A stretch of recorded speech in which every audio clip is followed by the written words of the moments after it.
Below is part 1 boss of your story. Galaxy King sent assassins to kill human general. She sent their heads back. It is written in third person with high simple and clear English and designed to feel like the first 5 minutes of a cinematic sci-fi video, full of suspense and emotion. Exactly one self-contained 1,200-word segment. No headings or part numbers inside. The sky above Earth was filled with fire. Thousands of glowing streaks burned across the darkness as alien warships entered orbit. Their metal hulls shimmered like silver storms, each one larger than a human city. The clouds below turned red from their engine light. Every screen on Earth flashed the same message. Incoming fleet detected. People ran to shelters. Some stood frozen in the streets, staring upward as if trying to understand how so many stars could move at once. The air was thick with fear and static. In the orbiting defense station called Sentinel, alarms blared through long steel corridors. Inside the command room, General Ilara Vance stood in front of a wide holographic table showing Earth surrounded by a sea of red lights. She did not move for several seconds. Around her, young officers shouted reports calling out power losses and incoming signals. She listened quietly, her face calm. Her brown hair was tied back, her uniform clean and simple, a sharp contrast to the chaos around her. "Status of orbital platforms?" she asked. 38% destroyed, one officer answered quickly. The rest are losing power. Ilara looked at the red icons glowing above Earth. The alien ships had cut through half of humanity's defenses in minutes. They were faster, stronger, and carried weapons Earth had never seen. But Ilara was not surprised. She had been warning the Council for years that this would happen. She only whispered, "Then we do what humans always do." She turned toward her staff. "Adapt." With a few short commands, she changed the whole defense plan. The automated systems began to move satellites in new positions, forming a strange and uneven pattern. The computers argued against it. The AI showed warnings. "This configuration is inefficient," it said in a cold voice. Ilara smiled slightly. "Exactly."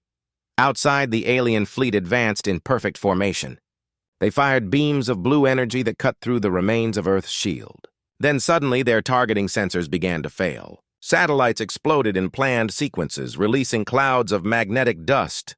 The enemy's vision turned blind. Human drones, hidden among the debris, woke up and began to strike back. From below, people saw bright lights appear in the sky, flashes of light fighting back against the falling fire. The orbital defense cannons hidden inside old communication towers opened fire. Long trails of railgun shells rose through the atmosphere.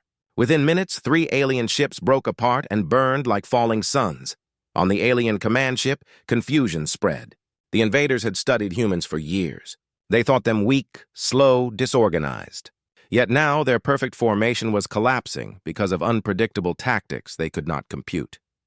Inside Sentinel, Ilara watched the data streams flicker. "They are adapting to our pattern," an officer warned. "I know," she said. "Let them." That's when we change again. She gave new orders faster than any AI could follow. Every minute, she shifted strategies, moving units in strange, random ways. The alien fleet could not predict her next move. It was like fighting a storm that kept changing direction. By the end of the first hour, half of the alien vanguard was destroyed or retreating. The other half stopped firing, unsure of what was happening. Across the stars, in a golden hall filled with smoke and crystal light, a tall figure watched the battle through a massive screen. His armor shone like liquid glass, and a crown of dark metal surrounded his head. This was the Galaxy King, ruler of 1,000 worlds. He had sent his elite warlords to crush Earth in one night. Yet now he saw them fall before a single human general. His eyes glowed bright with anger. "Who commands them?" he asked in a low, dangerous voice. A servant bowed deeply. "A human female named Ilara Vance," the king's voice echoed through the chamber. "A single human dares to defy me? Then she will die. Send the Void Blades." Every creature in the hall froze. The Void Blades were the king's personal assassins, silent killers who had ended empires and murdered kings in their own beds. Each one was faster than thought, invisible to sensors, armed with weapons that cut through any armor. To send them meant one thing. He considered this human a true threat. Back at Earth, the alien fleet finally retreated beyond the moon's orbit. The people on the surface celebrated, crying and cheering as the fire in the sky faded. But in Sentinel, Alara did not celebrate. She looked tired, her eyes dark from hours of command. She knew this was not the end. Her second officer approached her. "We won, General. The fleet is leaving." Alara shook her head slowly. "No, that was only a test. They will come again, harder, smarter. And next time they won't attack our defenses. They'll come for me."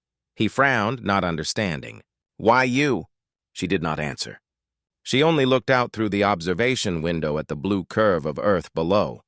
For a moment it looked peaceful again, but she could not shake the feeling that something unseen was already moving in the dark. Hours later, the Sentinel's outer decks went quiet. Most of the crew slept. The lights dimmed, and only a few guards remained on patrol. In the silence, something slipped through the outer airlock without a sound. It moved like a shadow made of smoke, its body bending the light around it. One by one, the cameras in the corridor went dark. A guard turned his head, sensing something. He whispered, "Who's there?" The air around him shimmered, and before he could reach his weapon, a thin blade passed through his chest. He fell without a sound. The shadows moved deeper into the base. They were 6 in total, tall, silent, wearing armor that made no reflection. Their blades glowed faintly red, made of compressed plasma. They did not speak. Their only sound was the hum of energy when they moved. Inside her private quarters, Alara sat alone at her desk, reading battle data. Her instincts felt sharp and restless. Something in the air was wrong. She looked toward the ceiling, hearing a distant thud, then silence. She stood, walking to the command console. Her hand hovered above the emergency alarm, but she stopped. If she triggered it too soon, the enemy would scatter and hide. She needed to know where they were.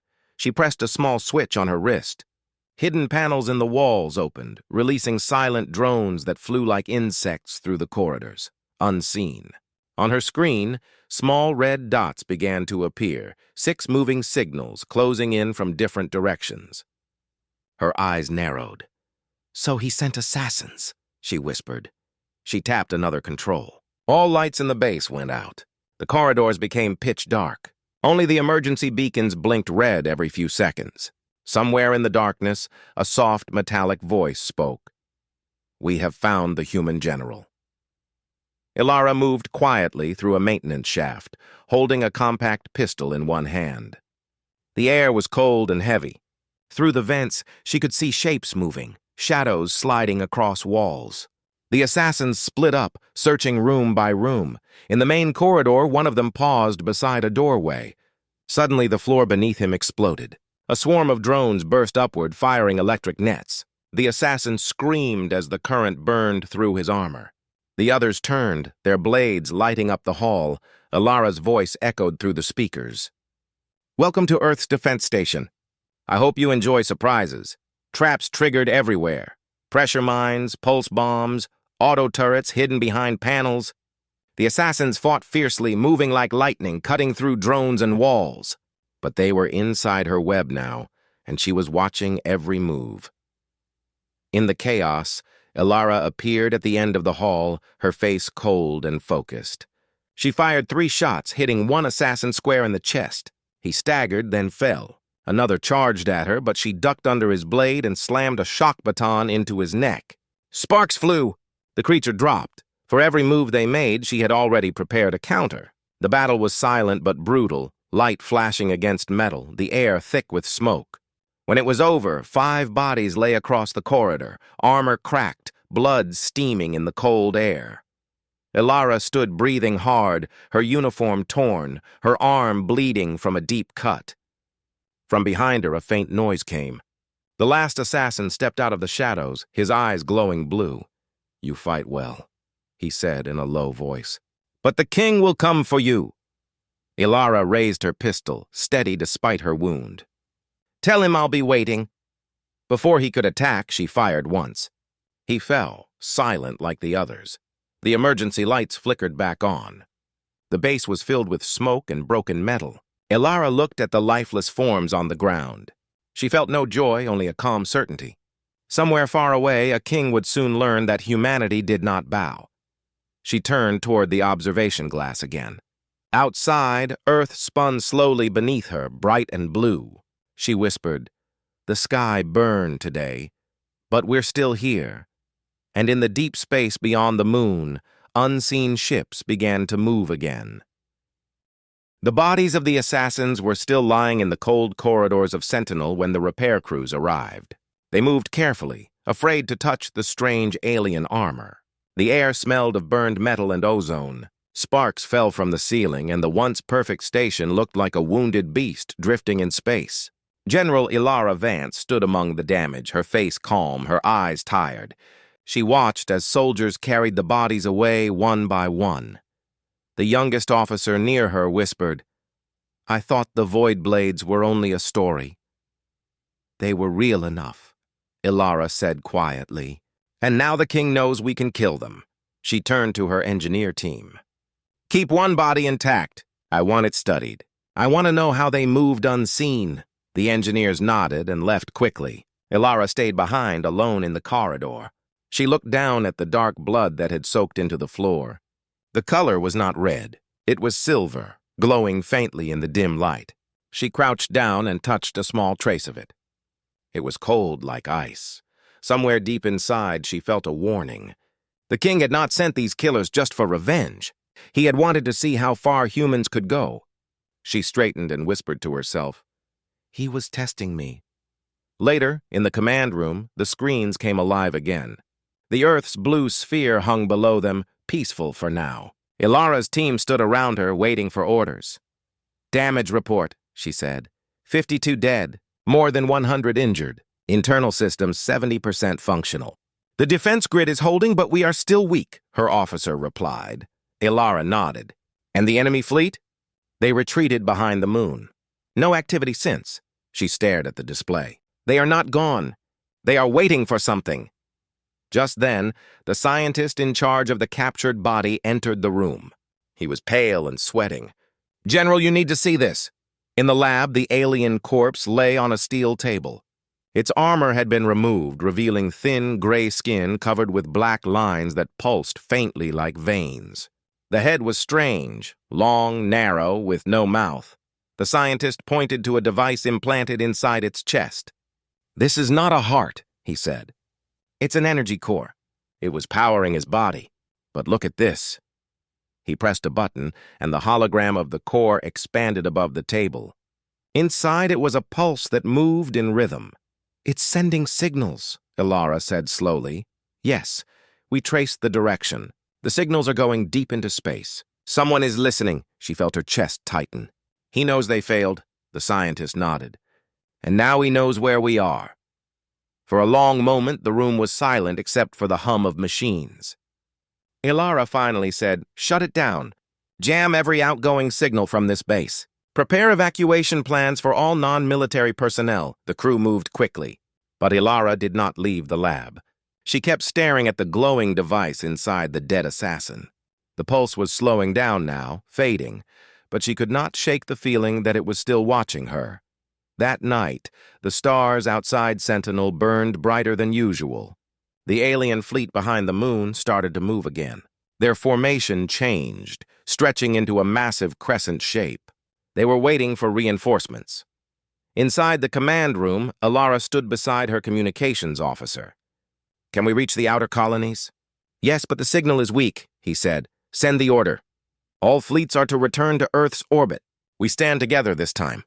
Messages left the base in coded bursts. Across the solar system, human ships began to turn around. From Mars, from Europa, from Titan, fleets responded. Small, fast, and underarmed, but still flying the human flag. When the transmissions were done, Ilara finally allowed herself a deep breath. The officers looked at her, waiting for reassurance. She spoke quietly but with strength. "We survived their blades. Now we face their armies. The difference between them and us is simple. They think we will run. We never run." Days passed. The engineers repaired what they could. The soldiers trained in the dark corridors, practicing new close combat drills in case of another infiltration. Morale was high, but everyone could feel the tension. Something big was coming, Ilara spent most of her time in the control tower, studying old data, trying to predict when the next attack would begin. She knew the king would not rest. He was proud and cruel, and now his pride was wounded. The death of his assassins would be answered with something far greater. Late one night, she stood by the observation window again. Earth looked calm below her.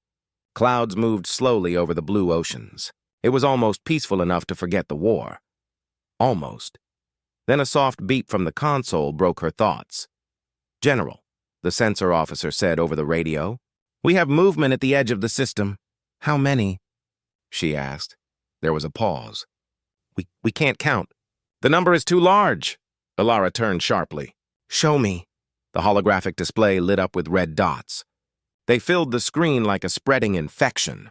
The alien reinforcements had arrived. Thousands of ships. Massive dreadnoughts, carriers, cruisers, an entire armada. The officer's voice trembled. "General, the king himself is with them. His command ship has entered the system." For a second, no one spoke. The room felt smaller, colder. Ilara walked forward and stared at the hologram. Her eyes were steady, but her voice was quiet. "So the king finally leaves his throne. Good." She turned to her staff. "Send a message to all fleets. Tell them this is the day humanity stands as one. Tell them the king came here to kill us. Instead, he will learn who we are." Her words traveled across space. In every human ship, crews listened. Mechanics, pilots, soldiers, all heard her calm, fearless voice. It gave them strength. Meanwhile, in the alien flagship far beyond the moon, the Galaxy King sat on a throne made of black metal. His golden armor reflected the blue light of the stars. Around him, his commanders knelt trembling. "Your assassins failed," one of them said carefully. "The human destroyed them." The king's eyes narrowed. "I know. She is dangerous." He stood slowly, towering above them. "Then I will end her myself." He raised one hand. A small projection appeared, Ilara's face, taken from old battle footage. The king studied it, his expression unreadable. "This human thinks she can challenge me. She will understand that kings do not lose to mortals." He turned toward the window, where the blue planet hung like a jewel in the dark. "Prepare my ship. We go to Earth." Back in Sentinel, Ilara's team worked through the night. War plans filled every screen. The defense grid was activated, and the fleet began to gather above Earth in tight formations. The moon bases sent their last energy reserves to the shields. Every weapon humanity had was aimed upward. Ilara stood in the center of the command room, surrounded by noise and light. Her wounded arm was still wrapped, but she ignored the pain. Her mind was focused. Her second officer approached. "General, if he comes here, what's our plan?" She looked at him. "Simple. We make sure he regrets it." He nodded, his fear replaced by determination. When the sensors caught the first wave of enemy ships entering Earth's orbit, Ilara was already at her station. "Target locks ready. Wait for my signal," she ordered. The alien fleet appeared like a storm, blocking out the stars. Their engines glowed bright blue. They began to spread around the planet, surrounding it. The king's voice came through every channel, deep and filled with pride. "Humans, you have resisted long enough. Surrender your general, and I will spare your world." Ilara stepped forward and pressed the transmitter. Her voice echoed through the void. "If you wanted me dead, you should have sent more than 6 assassins." There was silence for a second. Then the alien fleet opened fire. Massive energy beams cut through the dark. Earth's orbit lit up like a second sunrise. The human fleet answered at once, launching railguns, missiles, and drones. The space between the fleets turned into a storm of light and metal. Inside Sentinel, the floor shook. Systems screamed with overload warnings. But Ilara stood firm, shouting commands, her eyes fixed on the battle. The war for Earth had begun again, fiercer than ever. And deep down, even as explosions lit up the sky, she felt no fear, only resolve. Because now it was not just about defense. It was about proving to the galaxy that humanity was not prey. It was a warning the king had sent assassins. Now she would send war. The stars disappeared behind fire. The human fleet was locked in the greatest space battle in history. Every side of Earth's orbit flashed with explosions as ships clashed in silence, their light crossing the void faster than words could describe. Human vessels were smaller and older, but they fought like wolves in a storm, striking fast and vanishing before the enemy could aim. General Ilara Vance stood in the command room of Sentinel, her uniform dark with soot and her eyes steady on the tactical screen. Her voice was calm even as the floor shook under her feet. "Keep the fleet moving. Never stop. If we hold still, we die." Outside, the alien dreadnoughts spread across the sky like dark mountains. Each one could destroy a continent with one blast. Their blue energy beams cut through space, turning human ships to dust. But every time they fired, new human ships appeared from hidden orbits, hitting their weak spots with railgun bursts and nuclear torpedoes. Ilara's crew worked without pause. Sweat rolled down their faces as they shouted out coordinates. "Enemy line breaking on the east side," one officer cried. "Mars fleet requesting orders." "Tell them to circle behind and cut their supply carriers," Ilara replied quickly, "and reroute energy to the lower shields. They're targeting our flanks." The air smelled of burning circuits. Sparks fell from the ceiling. Yet she stood straight, her hands firm on the console. The voice of her second officer came from behind. "General, we're losing too many ships." "I know," she said softly. "But so are they." The hologram flickered, showing hundreds of alien ships burning. The battle was spreading far beyond Earth now, past the moon, past the defense platforms. Humanity was fighting for every inch of its home. On the other side of the void, the Galaxy King sat in his massive flagship, surrounded by golden armor and glowing runes. His fleet stretched as far as the eye could see. He watched the chaos calmly, his expression unreadable. One of his commanders bowed before him. "The humans resist harder than expected, my king. They fight without fear." The king's voice was deep and cold. "Fear is not needed when they have nothing left to lose. But it does not matter. They will break." He looked at a projection of Ilara's face, taken from captured transmissions. "This is the one who leads them." "The general." He raised his hand and clenched his fist. "End her!" Back in Sentinel, the alarm screamed again. The main power grid flickered and gravity failed for a moment. Tools and debris floated through the air. The communications officer shouted, "Multiple enemy ships breaking through our outer defenses." "Deploy the reserve fleet," Ilara ordered. "All ships, protect Earth at all costs." The soldiers around her worked faster. The base shook as another blast hit the shields. The lights went out, then came back weak and flickering. Ilara opened a private line to the fleet. Her voice was clear, steady, carried across all channels. "This is General Ilara Vance. The king is here. You all know what that means. We hold this line. No retreat, no surrender. Earth is watching." Every pilot, soldier, and mechanic heard her. Across hundreds of ships, people lifted their heads and fought harder. In that moment, humanity moved as one. The Galaxy King's flagship turned toward Sentinel. Its engines glowed like suns. A single beam of light charged at its core, aimed straight for her command station. The scanners screamed warnings. "Brace!" Ilara shouted. The beam fired. It was like a spear of white fire. It tore through the shields, the armor, the decks. The explosion threw her across the room. Alarms blared, and half the station went dark. Smoke filled the air. She forced herself to stand. Blood ran down her face. "Report! We've lost sections 5 through 9. Someone shouted. "Hull breach on the lower levels. Seal them off. Reroute control to section 3, she ordered. But as she spoke, another officer cried out, "The King's fleet is advancing. They're pushing toward Earth." Ilara looked out through the cracked observation glass. She could see the faint curve of the planet below, bright and fragile against the black sky. Thousands of alien ships were descending, their formation perfect, their intent clear. She knew if they reached the surface, humanity would end. Her hands tightened around the edge of the console. "Not yet," she whispered. She turned to her officers. "Prepare the orbital strike plan. Activate the defense platforms on the far side of the moon. Link them to my command." "General, those weapons haven't been tested," her engineer warned. "They don't need to be tested," she said. "They just need to fire." The hidden platforms around the moon began to glow.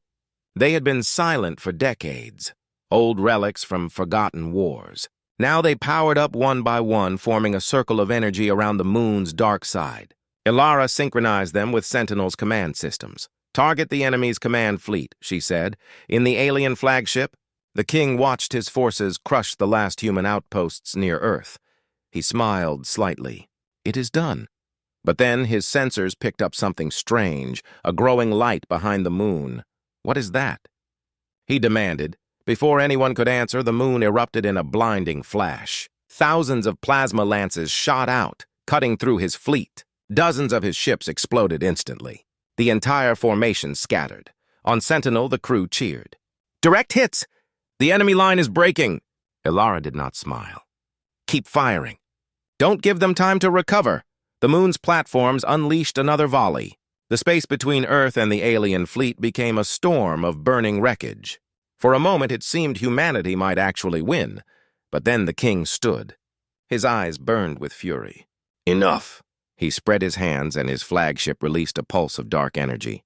The waves spread through space, disabling human electronics, frying circuits, and blinding sensors. One by one, the platforms went silent. The defense grid collapsed. Sentinel's lights went out completely. The crew shouted in panic as systems failed. "Manual control!" Ilara ordered. "Switch to analog. Don't rely on AI." Her officers scrambled to obey. The base shook again. She could feel the heat from the impacts spreading through the floor. Through the cracked window, she saw the king's flagship turning toward them again. It glowed brighter than anything she had ever seen. The weapon was charging again, this time at full power. Her second officer grabbed her arm. "We have to evacuate!" Ilara shook her head. "If I leave, this base dies faster. Get the crew to the escape pods." "That's an order." He hesitated. "And you?" "I'll stay until the end." The officer saluted and ran. She watched as the crew left, one group after another. Soon she was almost alone. The hum of the charging beam filled the air like thunder. She looked around the silent room at the screen still flickering weakly. She whispered, "You've done enough, Sentinel. Thank you." Then she turned toward the window. In the distance, the king's ship loomed like a god of war. She met it with steady eyes. "Come on, then," she said softly. The beam fired. The explosion consumed everything. Sentinel broke apart in silence, its fragments scattering through orbit like burning stars.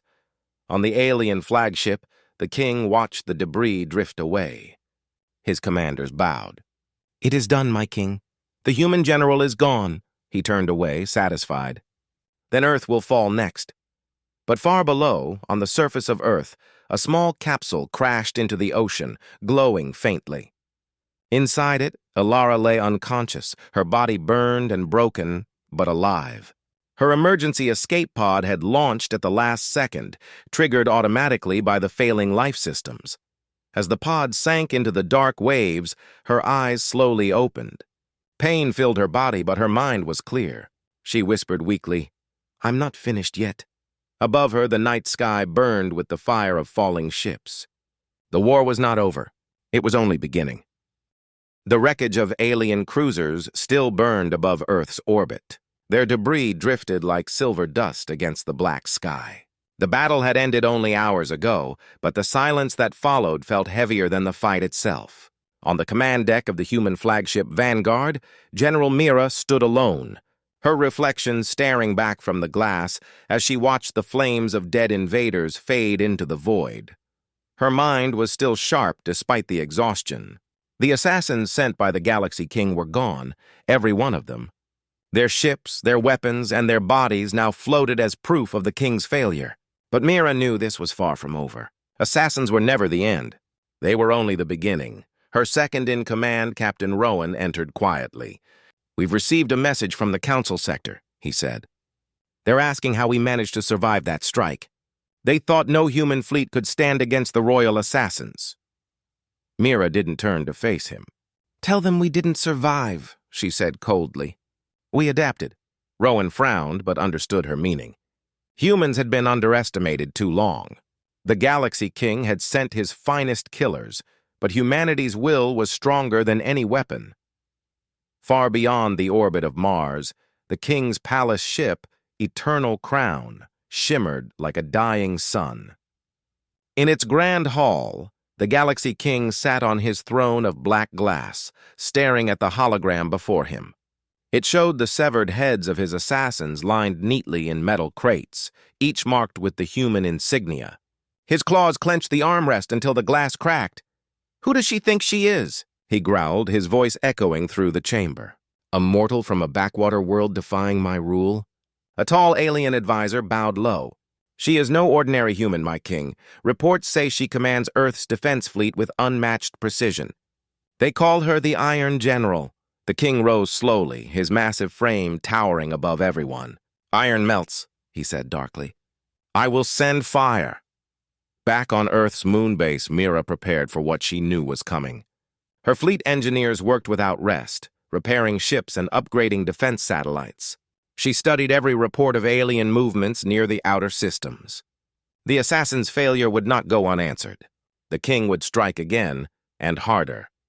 She walked through the hangar where rows of pilots stood ready beside sleek new fighters. They saluted as she passed. "You fought well," she told them. "You didn't just protect Earth, you showed the galaxy who we are." A young pilot, his voice trembling, asked, "General, do you think they'll come again?" She looked at him, calm but firm. "They always do. And every time they come, we'll send them back in pieces." Far across the stars, the king gathered his war council. Dozens of alien generals from conquered worlds attended through shimmering projections. Each offered plans to crush the humans. Bombardment, biological weapons, plasma storms, but the king dismissed them all. "No," he said. "I will end this myself. Send my royal fleet. I will burn their sky until their oceans boil." As his order spread across the empire, millions of alien warships began to mobilize. The stars shifted as fleets converged toward the Sol system like a swarm of metal locusts. On Earth, the sensors detected them first. Every station along the outer belt reported the same reading, an approaching mass so vast it distorted gravity. When the data reached Mira, the war room fell silent. "How many?" Rowan asked. Mira stared at the projection. "Too many to count." The screen filled with red dots representing enemy ships. It was not a fleet, it was an armada. The Galaxy King had brought nearly his entire royal force. Humanity had fought great battles before, but never one like this. "Evacuations?" Rowan asked. Mira shook her head. "No, there's nowhere to run. Earth stands here." She sent the command across all frequencies. Every soldier, pilot, and ship captain received her message. "This is General Mira. The Galaxy King is coming. He believes we will kneel. But we are humans. We don't kneel to anyone. We fight, we adapt, we survive." Today we show him what Earth means. Across every human base, cheers erupted. Even those who knew they might not live felt their hearts burn with pride. The next day, the stars turned red as the King's fleet entered the solar system. Thousands of alien destroyers spread across the void, their weapons glowing like suns. The King's flagship dwarfed them all, its core pulsing with energy capable of shattering moons. The first shots came from the alien side. Plasma storms ripped through the asteroid belt, shattering rocks into molten fragments. But the human fleet was ready. From behind the cover of asteroids, ships burst forward, firing magnetic torpedoes and kinetic spears that pierced through the alien shields. The battle exploded into chaos. Light and fire danced across the dark vacuum. Ships vanished in flashes, and the radio channels filled with battle cries. Mira's command ship took heavy hits. The deck shook, lights flickering as explosions tore through nearby hulls. She steadied herself and barked orders. "Redirect power to shields. Focus all artillery on their flagship. Cut off the King's command!" Her voice carried across the fleet, strong and steady.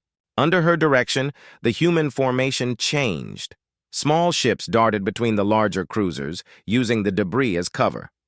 They turned the enemy's numbers against them, forcing the larger alien ships to hit their own allies. From his throne aboard the Eternal Crown, the king watched the chaos with rage. "They are insects," he hissed. "Crush them!" But the humans kept coming. Even as their ships burned, they fought with precision and fury. Every time the aliens thought they broke through, new human squadrons appeared from hidden positions, launching devastating strikes. Then, Mira made her move. She ordered a direct assault on the Eternal Crown. Her flagship broke through the lines, engines burning bright. Alien fighters swarmed around her, but her gunners tore them apart one by one. Rowan turned to her, eyes wide. "General, we're outnumbered 100 to 1. Mira smiled faintly. "Then let's make it a fair fight." Her ship dove toward the massive alien flagship.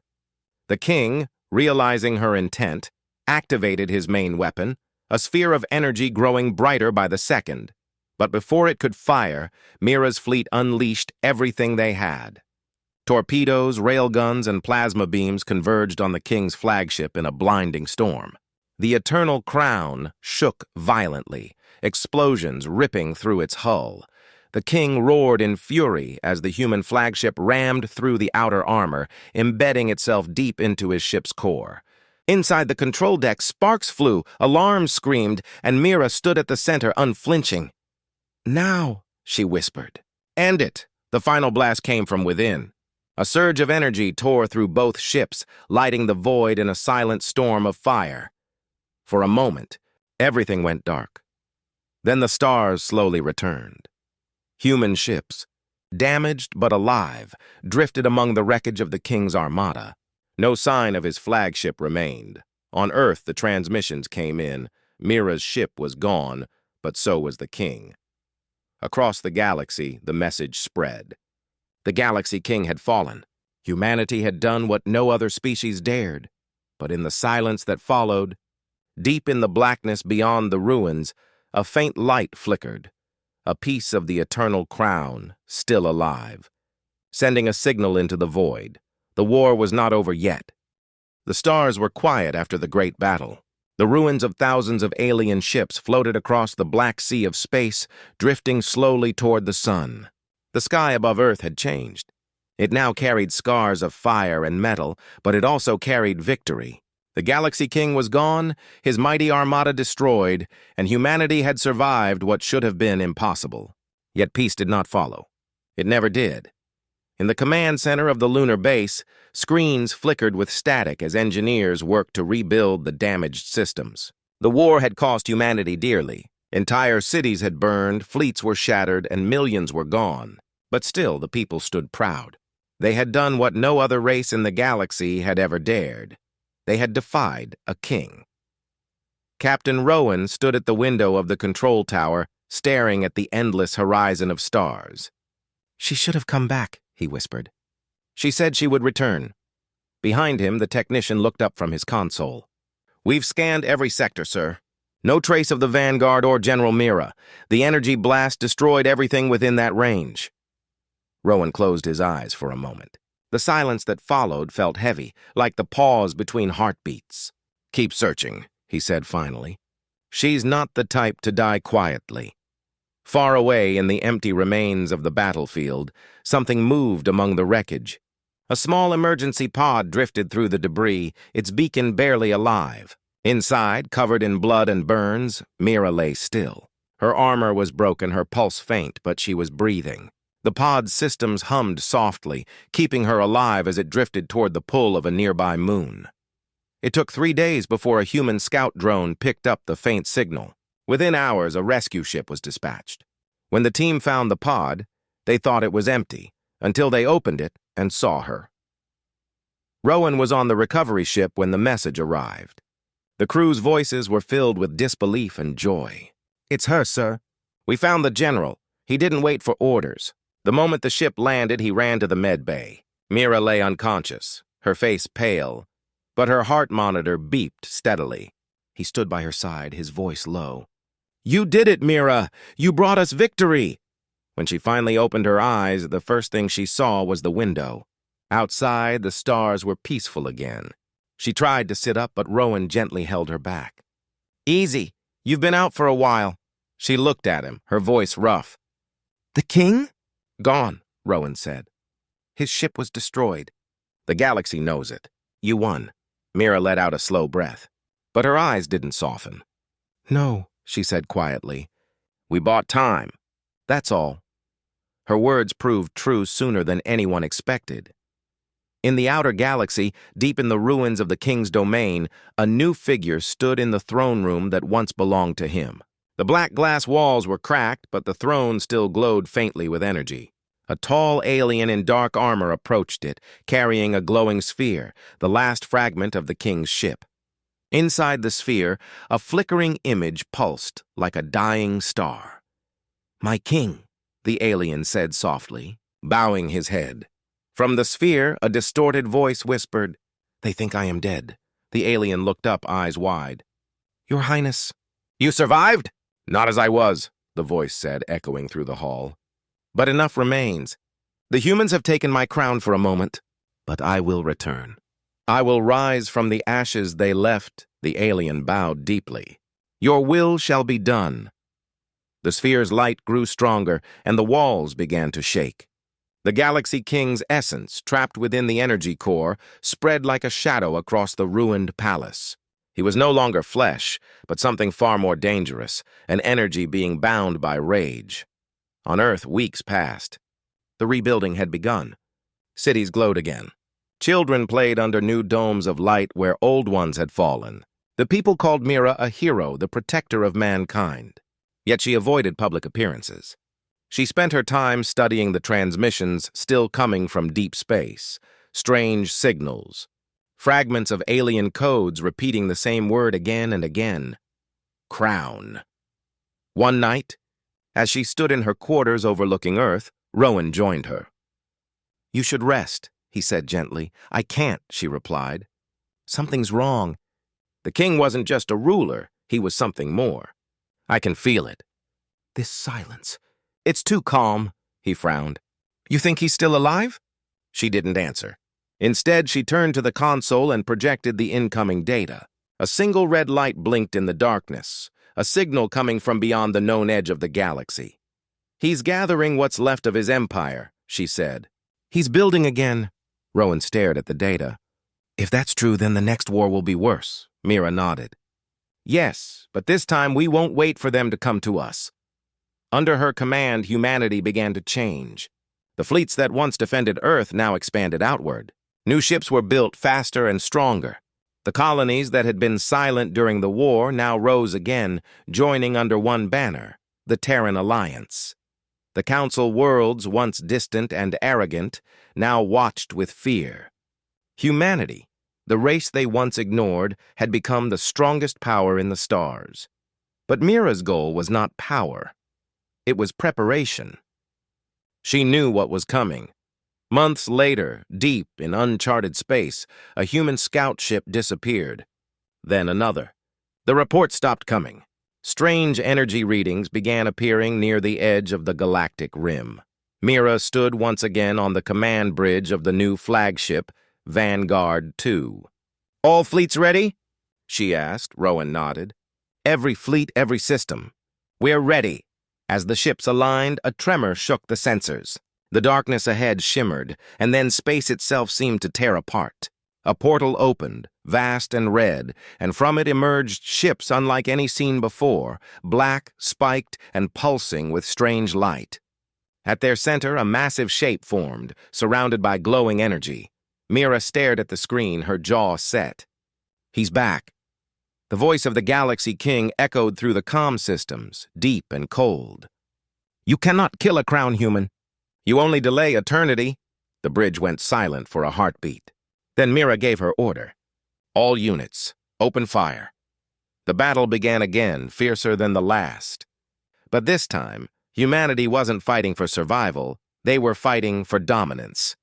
The fleets moved like living machines, coordinated perfectly under Mira's command. Every weapon, every fighter, every satellite fired in rhythm. The alien ships poured through the portal, but they met walls of plasma and storms of metal. The human flagship struck first, tearing through the enemy formation. Mira's eyes never left the screen as she directed the assault. "Target the core," she ordered. "End him again." The king's laughter echoed across the radio. "You think death frightens me, General? I am beyond it." But Mira smiled faintly. "Then let's test that." She activated the new weapon, a pulse cannon forged from the same energy that had once powered the king's ship. The beam fired, slicing through the darkness like sunlight through storm clouds. The portal collapsed, and the alien ships disintegrated in a blinding explosion. When the light faded, the stars returned once more. The silence that followed was deep and endless. Rowan turned to her slowly. "Did we win?" Mira looked at the empty space where the king's fleet had been. "For now," she said softly. She turned her gaze toward the stars, her reflection glowing in the glass. "They thought humans were weak. They sent their assassins. They sent their fleets. But they never understood one thing." "What's that?" Rowan asked. "That we don't fight to conquer," she said. "We fight to endure." Outside, the stars shimmered. The galaxy would never be the same again. Humanity had survived the king, destroyed his crown, and now stood as one of the greatest powers in the universe. But Mira knew the truth. The galaxy was vast and new threats would come. And when they did, humanity would be ready. Because she was still here, the Iron General of Earth, the woman who sent the assassins' heads back to their king, and then brought the galaxy to its knees.